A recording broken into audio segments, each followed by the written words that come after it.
Peter Della Penna here with USA Women's captain Sindhu Sriharsha after a victorious campaign, finishing as the champions of the 2021 ICC Americas Women's T20 Qualifier. Congratulations. Thank you so much, Peter.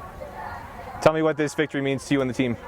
It means a lot. I mean, we did back ourselves to come out here and win the trophy, but definitely, it does bringing in the young side over here and coming out here and being able to perform to our best and win 5-1. I think it means a lot for the girls. Going ahead to global qualifiers is just amazing. Considering how many changes were in the squad since the last time you performed as a national team in Scotland in 2019, just over 2 years ago, and all the things that go into that in terms of trying to bond and create chemistry and finding roles, what was the number one reason why do you think this team was so successful in ticking all those boxes? First of all, I think the domestic structure coming into place, playing the intra-regionals and the regionals and nationals for close to 6 to 7 months, and we've been playing cricket so long together, so I think bonding was always there. And we played, the number of games that we've played for the past 5-6 months from May, I should say, has been a lot more than what we've played for a few years now. So the bonding was never an issue for that, and definitely finding roles. We picked the players based on what they have been playing all through these years and just made a best team available from the 14 that we could get. For you personally, being based in the Bay Area, I know you've had an active role in mentoring and coaching and helping a lot of the young teenagers picked out of the Bay Area develop to the point where they would be good enough to merit a place in the national team, whether it's Anika Kalan or Suhani Tadani or Chetna Prasad and Lasya Malapodi and all the other players. For you personally, knowing the role that you've played on a person-to-person level, what does it mean to you to see the way that they stepped up this week?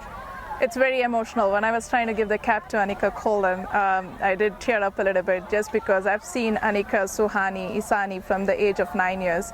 Nadia and I started just a girls camp when they were like 6 or 7 years old, and we've been seeing them since then. And we knew they had the capability to make it, but them playing with us and me being there to witness them to do what they can do on the field, it's very emotional for me. And I always knew, with years passed on, I definitely know that my role has definitely changed as more as a mentor to give them the better environment to go out there and express themselves. So I take very much pride in what I've been able to give for these kids, and they're going to do fantastic for USA cricket in the future. Not just the new players from Northern California, the juniors in the squad, but the experienced players who also debuted, Moksha Chaudhary and Tara Norris. How would you evaluate the impact that they had on this tournament?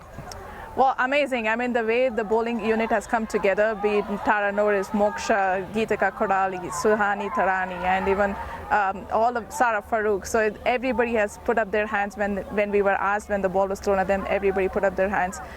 The different energy that you can see on the field is just because of the young energy and also new people coming in. I think this is the fantastic team going ahead.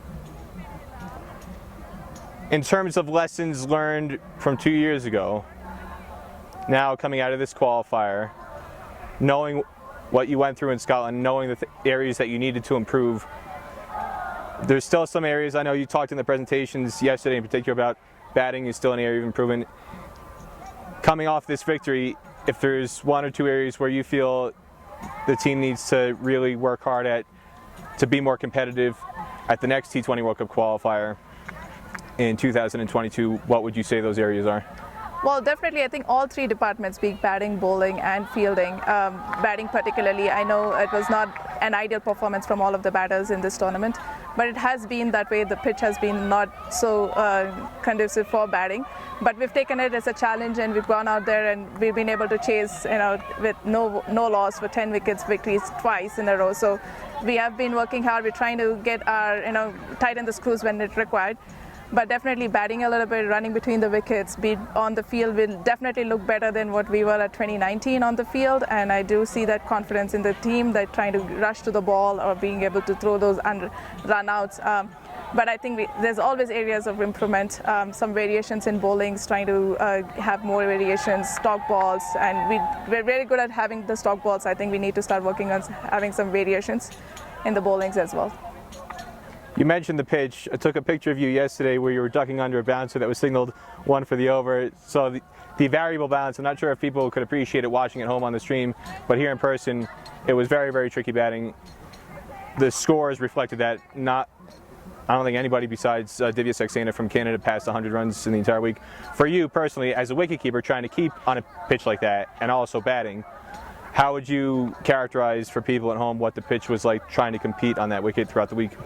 Yeah, it's definitely a sticky wicket. The ball was just holding on a little bit and then bouncing off the pitch. And actually, it was very challenging for me to keep here as well. But I think I learned a lot as the tournament progressed. I was actually doing better in keeping as the tournament progressed, because I realized very quickly how I'm supposed to be keeping on this wicket.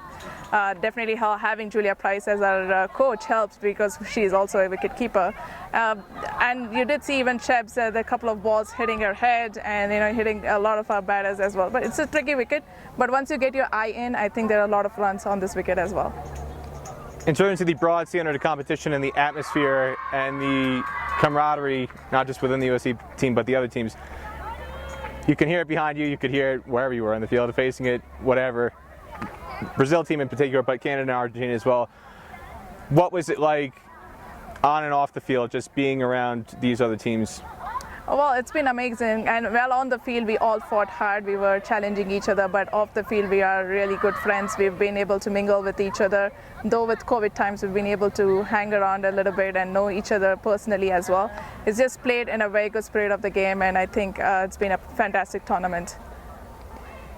We talked about the T20 qualifier and things you need to adjust for the next T20 World Cup qualifier, but the transition from this event to the 50 over World Cup qualifier in Zimbabwe, from what I've seen, the group will involve that USA is in Pakistan, Bangladesh, Thailand, and Zimbabwe.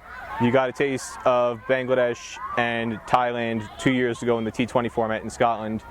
The other teams, USA hasn't played Zimbabwe. They haven't played Zimbabwe since 2011, and Pakistan also. It's been several years.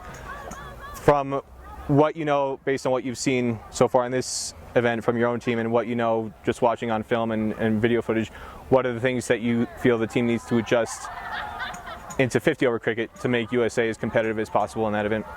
It's definitely a very quick turnaround. In the 2.5 weeks we got to be going to Zimbabwe, but I think throughout this 7 months during the domestic structure, we played a lot of 45 overs and also 50 overs games, and we are aware of the fact that we'll be playing a 50 over games. The mindset, I think all we have to get there and do is just play to our potential, take our time a little bit more, just adapt to conditions out there, and do our best.